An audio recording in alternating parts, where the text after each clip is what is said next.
Agora é o painel Startup 20, discussões sobre o ecossistema de startups e tecnologia entre as 20 principais economias do mundo. Olha só que legal. Eu vou trazer aqui para falar com a gente a CEO da AB Startups, Mariane Takahashi. Fala barulho pra ela aí, gente, que tá pilhada hoje. Vai, Mariana, tamo junto. Ela falou comigo que tá pilhadaça hoje pro nosso trabalho aqui, acordou cedo. A gente vai pegar o microfone para você aí com a Paty. E eu vou chamar aqui o Business Development Specialist na Manaus Tech Hub, Daniel Gottnauer. Palmas para ele, gente!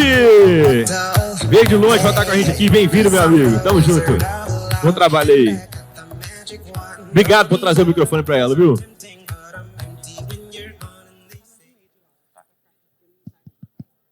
Bom dia, todos me escutam, né? Bom dia, pessoal. Meu nome é Mariane, estou como CEO da AB Startups, Associação Brasileira de Startups. E a gente vai falar um pouco sobre Startup 20, né? E para isso eu vou fazer uma pequena introdução com uns slides aqui para explicar quem é a ABS, o que é o Startup 20, tá? Então, vamos lá. Se eu souber mexer aqui. A AB Startups é a Associação Brasileira de Startups, onde a gente congrega ali todas as startups do Brasil inteiro, de todas as verticais, de tamanhos e maturidades diferentes. E ter esse propósito de unir, fazer essa interface, trazer todo mundo para o jogo, né? Aqui nós temos 3 pessoas, incluindo eu, a Ingrid, que é a nossa presidente, o Felipe Matos, o vice-presidente, e eu como CEO. Bom, aqui tem alguns pilares que eu acho que eu não vou ficar passando isso para cada um de vocês, mas basicamente é dar essa voz para as startups, para propiciar toda a parte de negócios e olhar o que a tendência está fazendo no mercado e como a gente pode operar juntos com as startups e todo o ecossistema, que inclui comunidades, inclui políticas públicas, inclui investidores, e tudo isso a gente traz dentro da associação, tá? Bom, G20, como todo mundo sabe, é a cúpula do G20 hoje, o Brasil ocupa a presidência temporária das 20 maiores economias do mundo, e, para isso, existem uma série de atividades dentro da relação com o G20. Dentro do G20, temos os grupos de engajamento, ou seja, a cúpula, que é formada, por exemplo, presidente Lula, outros presidentes, chefes de Estado, eles não têm toda a profundidade em todos os assuntos que geram a economia. E, por isso, a gente tem alguns grupos de engajamento hoje conhecidos. Dentro da associação, o que a gente teve como missão entregue pelo Ministério das Relações Exteriores foi a programação e toda a organização das reuniões das startups, pequenas e médias empresas do G20. Tá? Então, isso foi chamado de Startup 20 e ela começou na Índia. Tá?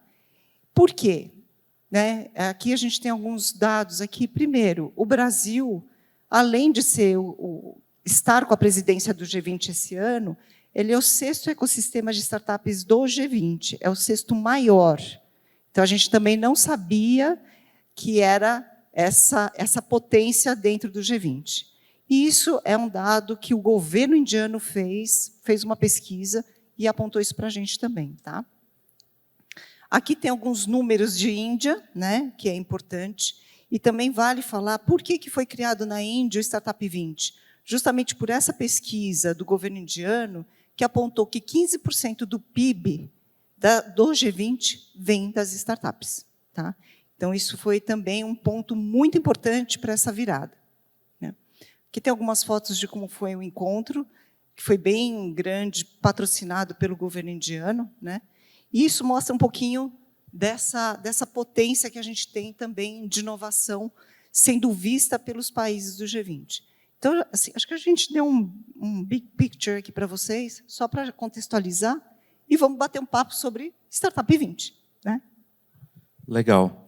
Aproveitar aqui para me apresentar rapidamente. Sou Daniel, trabalho no Manaus Tech Hub, que é um hub de inovação localizado em Manaus, e atua em toda a região da Amazônia. Né? A gente tem participado das ações do G20, inclusive estávamos lá na primeira reunião presencial que aconteceu, e aí já devolvo a bola, Mari.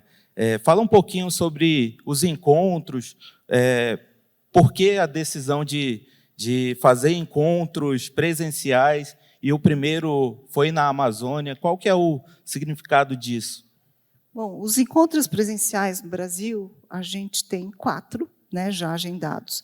Na Índia foram 8, que são muito complicados, né? Imagina trazer as delegações para 8 encontros presenciais. Então, o que a gente fez? A gente escolheu algumas cidades, né? Infelizmente, a gente não consegue ir para o Brasil inteiro esse ano, porque é um ano só de presidência, né? E a gente escolheu, a gente tinha que ter uma representatividade na Amazônia. Foi o Amapá, porque Manaus, né? Você sabe disso, né? Já tem Zona Franca, já tem um polo muito famoso, muito conhecido. E Belém também, né? A gente sabe que tem ali hubs, já tem um fomento ali para a inovação em Belém. Amapá ele é bem organizado, mas ninguém sabe, né? Tem uma série de startups, tem empreendedores, a parte de bioeconomia é muito avançada, e não tinha esse olhar. Então, nós resolvemos, e conversamos isso junto com também, a gente se reporta, obviamente, à Presidência da República, né, em todas essas ações, e foi adotado, sim, a possibilidade de fazer a presencial, a primeira no Amapá. E foi a nossa escolha. A Amazônia precisa ser ouvida também. Então, era um ponto que não era considerado, até porque o Amapá, se vocês olharem, é difícil chegar, porque não tem voos o tempo todo, são os horários difíceis, é caro para chegar, leva-se muito tempo, né? Então, a gente também quis mostrar esses olhares de todo o governo, dos outros países, como é uma região rica, mas que falta infraestrutura para poder crescer mais. E essas pessoas acabam migrando de lá para outros lugares para ter essa possibilidade de melhorar as oportunidades, né? Legal. E aí, para que vocês entendam, o Amapá é isolado do Brasil, ele não tem ligação terrestre, não mesmo assim. Não é que não tem estrada, é que ele é cercado, tem mar e rios em volta, né? Quase que uma ilha, é um estado todo, é gigante. Interessante quando você pega o voo de Belém para Macapá, você voa ali 40 minutos em cima da ilha do Marajó, né? E é um tamanho gigantesco. Você já pensou voar em cima de uma ilha o tempo todo, só para entender a dimensão daquilo? E aí, esse assunto, a Amazônia, faz parte de um grupo temático, né? De uma força de trabalho, né? Força de tarefa, desculpa, que é dividido em algumas frentes e uma delas é a ESG. Isso, exatamente. Não só a Amazônia, mas todas as outras regiões estão convidadas a participar dos task forces, né, que a gente chama. Nós temos no Brasil 3 task forces, um de políticas públicas, um sobre ESG e o outro sobre investimentos. Tá? Dentro desses grupos, que eles são geridos por um coordenador, né, eles discutem vários assuntos que vão gerar o comuniqué, que a gente chama, né, que é um relatório final que é enviado, que vai ser apresentado para a cúpula do G20, né, como forma de manifestação, de um olhar, de coleta de informações para poder subsidiar até novas decisões. E a Amazônia está inclusa, sim, porque até por isso foi o primeiro encontro, né? Dentro do ESG, a gente tem a parte sustentável, né? E ali, a Amazônia, sem comentários sobre esse assunto, né? Claro. Então, sim, a gente tem essa visão, e a ideia que eu estava comentando aqui com o Daniel antes da gente entrar, que as task forces a gente tem gente de corporação, do corporate, tem gente que trabalha com políticas públicas, tem startups, então a gente colhe essa informação e a visão de cada um deles do pedaço do ecossistema. Legal você observar e pegar um ponto da sua fala inicial. Você fala que a iniciativa parte ali da Índia, porque 15% do volume de negócios eram feitos por startups, né? E na ação no Brasil, no G20 Brasil, essa ação foi ampliada por indicação deles, envolvendo pequenas e médias empresas, e esse volume de negócio dispara, pula para um pouco mais que 60% do volume de negócio no globo todo, né? E aí tem variações entre os países, Então, apesar do nome estar Startup 20, é um fórum mais amplo, né? Isso, chegou para a gente como, pelo próprio governo, abraçando, desculpa, abraçando as pequenas e médias empresas também, porque é uma questão de empreendedorismo. A questão do empreendedorismo para a gente é muito, muito importante. No Brasil, a gente tem uma veia empreendedora muito forte, né? E quais são os caminhos para que isso seja solidificado, né? Regularizado também? Então, isso veio de uma demanda do governo também. Legal. Um dos grupos de trabalho, por exemplo, eu tenho acompanhado, eu não faço parte do grupo de trabalho, mas tenho acompanhado as discussões e colaborado em algum momento de forma secundária. Eles estão discutindo sobre transformação digital, e é muito interessante ver como isso é tratado pelos delegados, por outros países, né? Isso é ampliado, tem países que estão se envolvendo nessas discussões. Muita gente da Índia, porque eles estavam ali participando no ano anterior, e agora vai ser a África do Sul, né? E aí traz muita coisa rica, né? O documento que está sendo criado, que é uma das saídas desses grupos, traz muita coisa. E aí é um trabalho formidável, olhando muito para o que está acontecendo no Brasil. Claro, a gente está liderando esse ano o movimento, mas não desconsiderando a realidade de outros lugares, né? Então, pega ali transformação digital, e a discussão está muito bem definida. O que é transformação? São pessoas, né? Então, está tendo muita discussão sobre como melhora pessoas, como capacita, como que isso vai ser feito. E o digital, muito na área de infraestrutura. Tem conexão? Como que isso está sendo feito? E aí é muito interessante quando os países trazem os dados, né? E aí você tem países que a área de cobertura de internet é de 50%, 60%. E tem países que a cobertura é 100%. Então, nivelar esse nível de discussão é interessante, e o resultado deve prever atingir todo esse público, né? É muito interessante essa discussão do digital, né? Então, quando se tem a transformação digital e o digital apoiado na infra, como é que eu vendo? Como é que funciona o e-commerce? E aí eu estava pegando dados mais específicos. Tudo isso está atrelado à capacidade, à formação que a pessoa tem. Então, tem níveis, né? Então, quando se está falando de pessoas que têm a graduação, uma formação escolar mínima, o índice de acesso à internet é altíssimo. Quando você está pegando o número de pessoas que não tiveram a educação formal, né? Até grupo de analfabetos, que ainda é uma realidade, você vê que o acesso à internet ali é 20%. Então, elas não têm acesso aos serviços, coisas básicas, né? Tem serviços do governo que só oferecem plataformas digitais, e aí a pessoa não consegue usar, já tem a dificuldade, né? Eu acho que é equalizar um pouco isso, né? O Brasil, ao contrário, por exemplo, quando você pega a G20, um dos países, né? Uma das economias, vamos dizer assim, é a União Europeia, né? O tamanho da União Europeia, a maturidade de negócios é muito diferente da nossa, né? Você falou, por exemplo, Macapá não tem rodovias que ligam com o resto do país.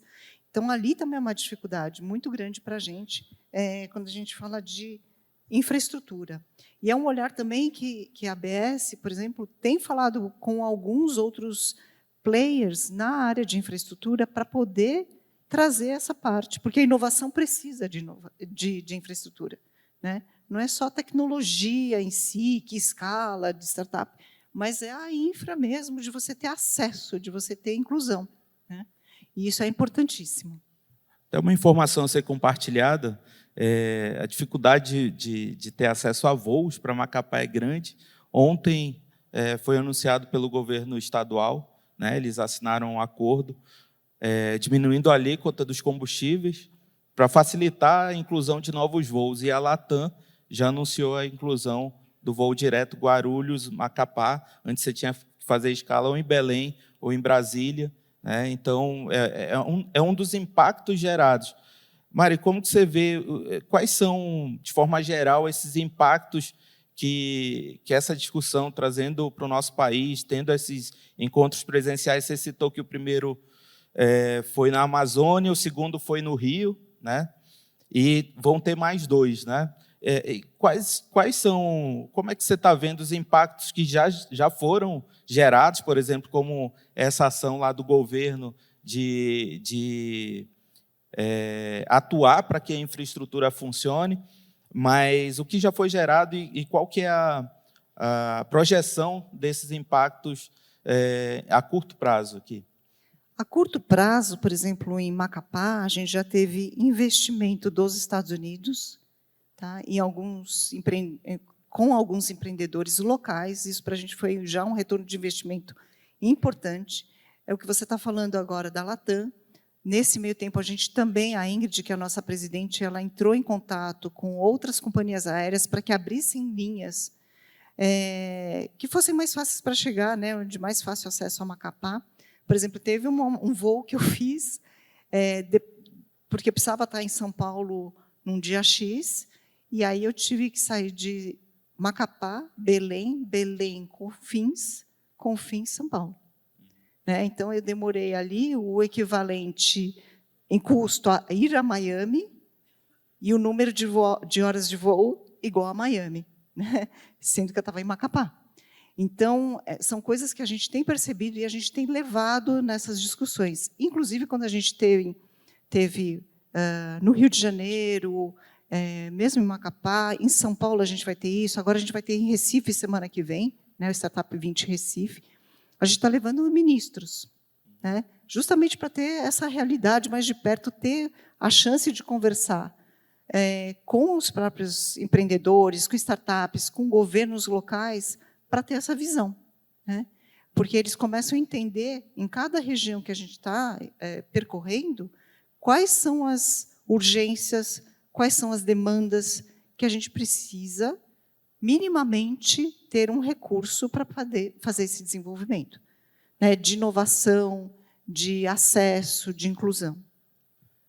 Legal. No que diz respeito à regulação, políticas públicas, a construção, né, trazer à tona esses assuntos, é claro que colabora para uma melhor execução e definição de políticas públicas, trazer os legisladores para a discussão funciona, além dos executivos, né, os ministérios. Como você enxerga o nosso papel aqui como cidadão, né, como geradores de receita, de empregos, né? Como que essa relação deve ser feita e qual que deve ser o nosso nível de interferência com o legislador, com a pessoa que está ali definindo políticas públicas, e aí não está se falando de único governo de 4 anos, está se falando de planejamentos a médio e longo prazo. Como é que você acha que a gente deve interferir? As startups aqui no seu dia a dia, como a gente consegue ser mais ser ouvido por esses legisladores?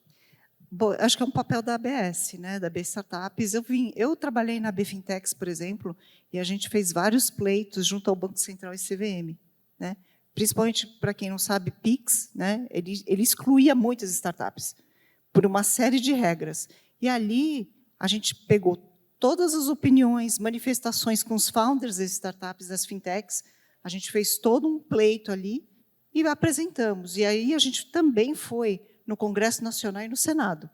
Então, o que a gente faz? A gente faz todo esse trabalho de pegar as impressões, entender como funciona, junto também com o corpo jurídico, né? Porque a gente tem uma série de escritórios de advocacia que se envolvem com a associação, justamente para a gente escrever um documento técnico. E aí as associações, por exemplo, a AB Fintechs mesmo, ou a própria ABS, a gente se junta com outras associações para levar esses pleitos para o campo regulatório, para serem ouvidas, porque uma voz só é muito difícil. Quando você coloca isso num grupo maior, isso traz muita força. E a gente mostra quem faz parte dessas associações. Isso faz com que o governo tome mais consciência de que ele precisa ser mais aberto. Na área financeira, eu acho muito mais fácil, porque o Banco Central e a CVM, eles são, a SUSEP um pouco menos, mas todos eles estão muito abertos à inovação e a escutar o que as associações, ou desde uma Febraban, que é enorme, que é gigante, né, até as próprias startups. Então, a gente tem essa flexibilidade, mas nem todos os legisladores estão nessa mesma pegada.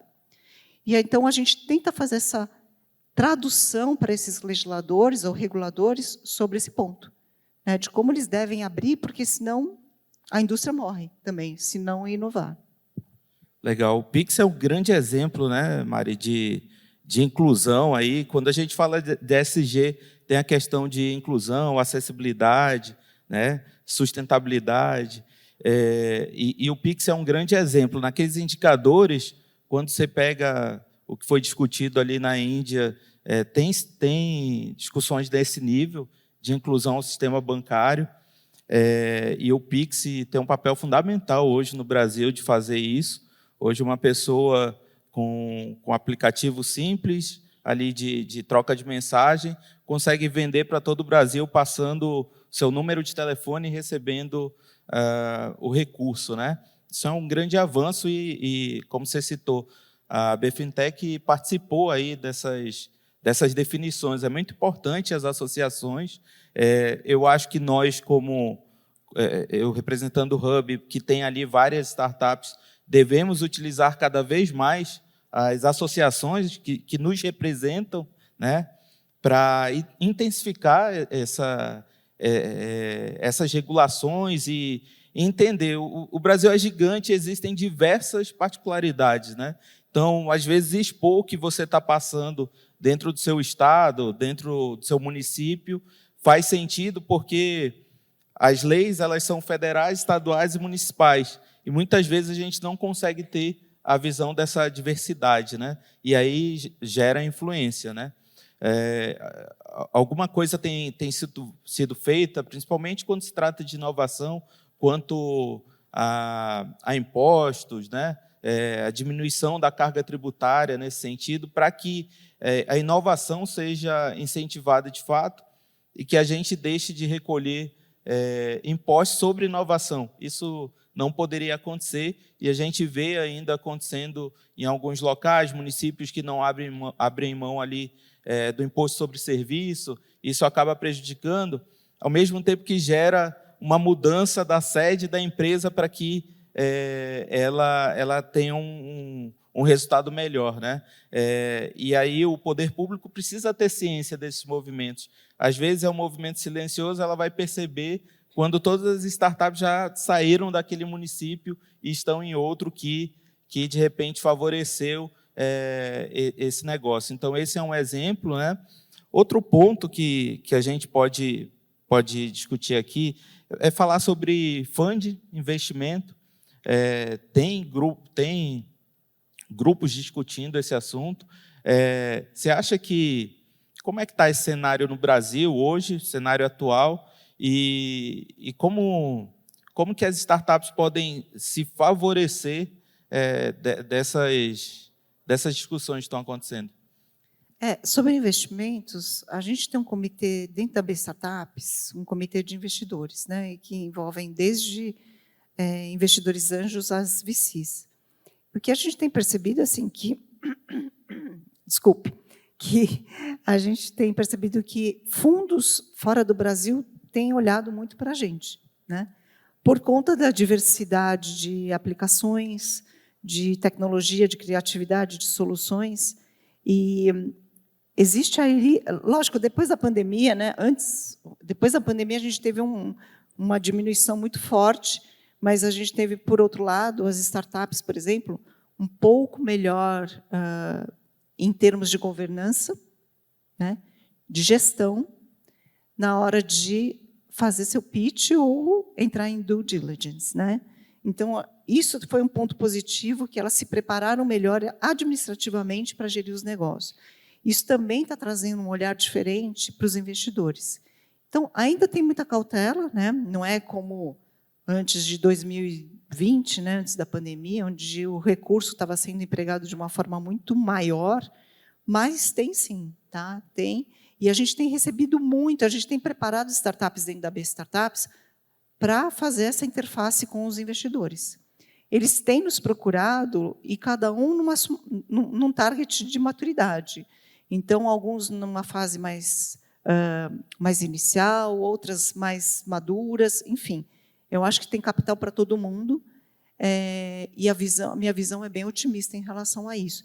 Quando a gente coloca Startup 20, por exemplo, a gente traz um pouco esse olhar também, né? Pelas delegações, pelos consulados, que também visam essa parte de internacionalização.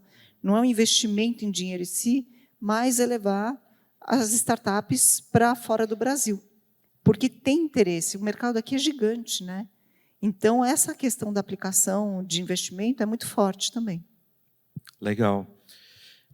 E a gente vê alguns números, né, flutuando aí. Realmente, antes de 2020, antes da pandemia, tinha um volume muito maior. Esse volume teve uma retração e agora se vê novamente aí um crescimento, junto com um amadurecimento muito significativo, né? Hoje, as regras de regulação são melhores. Algumas regras estabelecidas ali pela CVM permitem modelos facilitados, como investimento conjunto, facilitando ali a entrada de investidores anjos, gerando a proteção que o investidor anjo precisa, muito herdado do marco legal das startups também, que começa a trazer efeito nas leis, né, e nas portarias, na prática, né. Isso é muito importante para as startups que necessitam de investimento e de um maior volume para esse crescimento. Eu acho que o nosso tempo está acabando aqui, acho que a gente pode ir para as considerações finais. Não sei se dá tempo para abrir alguma pergunta aí, Eu vou fazer alguns adendos aqui que você foi falando. Em relação, por exemplo, à parte do regulatório. Quando a gente fez em Macapá a reunião, a gente teve a presença, por exemplo, do senador Randolph. Ele não sabia de muita coisa que estava acontecendo no cenário de inovação. E agora ele procura a gente direto para perguntar, para entender melhor o cenário, porque ele está fazendo um advocacy sobre isso, né? Então, eu acho que isso abre portas também para a gente. Quando a gente fala de vantagens, benefícios, e o que a gente traz em curto prazo, por exemplo, a gente, além dos investimentos que a gente sabe que foram feitos, por exemplo, na Amazônia, lá através de Macapá, a gente teve até voluntários que trabalharam com a gente lá e que conseguiram empregos novos. Então, para a gente também foi muito legal assim, saber que, né, tinha uma galera trabalhando ali e que de lá saíram com oportunidades de trabalho bem fortes. Então, acho que assim, movimenta a economia, movimenta a estrutura e dá um olhar nacional para tudo que a gente está precisando em inovação. Acho que é muito importante. Então, o nosso trabalho aqui é entregar o melhor comuniquê, fazendo essa representação, né, para o governo brasileiro e para o exterior, né? E aí eu queria também agradecer a todos vocês que estão aqui assistindo, né, a gente. Se vocês precisarem tirar alguma dúvida, querendo saber mais sobre a ABS, também podem me procurar, que eu vou estar por aqui esses dias. E eu quero agradecer especialmente a Dani, da Orbe, pelo convite, pelo esforço e tudo que ela está fazendo aqui pelo ecossistema de Minas Gerais. Ela está de parabéns, e a equipe da Orbe também. Tá? Legal. Aproveitar para agradecer também o convite da Dani, né, que esse movimento aqui é incrível, é bem interessante voltar aqui em Minas e ver isso aqui com muita energia, né? Eu acho que a gente tem que também tomar consciência da nossa posição global. Ali no título da palestra fala que a gente é do G20, são as 20 principais economias do mundo, então a gente tem que tomar poder sobre isso. E quando se fala de startups, somos o sexto, né? Com potencial para avançar, né? Quando você reúne com outros atores e eles tomam conhecimento do nosso volume de negócio, dos nossos modelos e do tamanho do nosso mercado, surgem diversas oportunidades. Então, a gente tem que aproveitar esse posicionamento, é um momento muito bom para isso, e também tomar conhecimento de todas as possibilidades que nós conseguimos explorar no Brasil, né? Explorando o que a Amazônia tem ali, o Nordeste, o Sul, o Centro-Oeste. Então, temos várias frentes que podem ser exploradas. Então, quando vocês estiverem desenhando seus negócios, ampliando o mercado, considerem sim internacionalizar, mas considerem também ampliar o mercado nacional. Às vezes a gente fica ansioso aí para levar a startup para fora, quando ainda não se chegou a alguns pontos do Brasil, com alguns mercados, às vezes, muito superior a mercados de alguns outros países. Então, essa é a minha mensagem, a gente precisa tomar essa consciência, né? Me coloco à disposição aqui para trocar ideias sobre como ter o seu negócio na Amazônia e fico à disposição aí e agradecer mais uma vez a organização do evento. Obrigada, viu, Daniel? É isso mesmo, a gente tem que tirar aquela impressão de que Brasil é o país do carnaval, da caipirinha, da feijoada, né? E que é um lugar muito promissor para a gente fazer negócio. Bom, muito obrigada, pessoal. Valeu.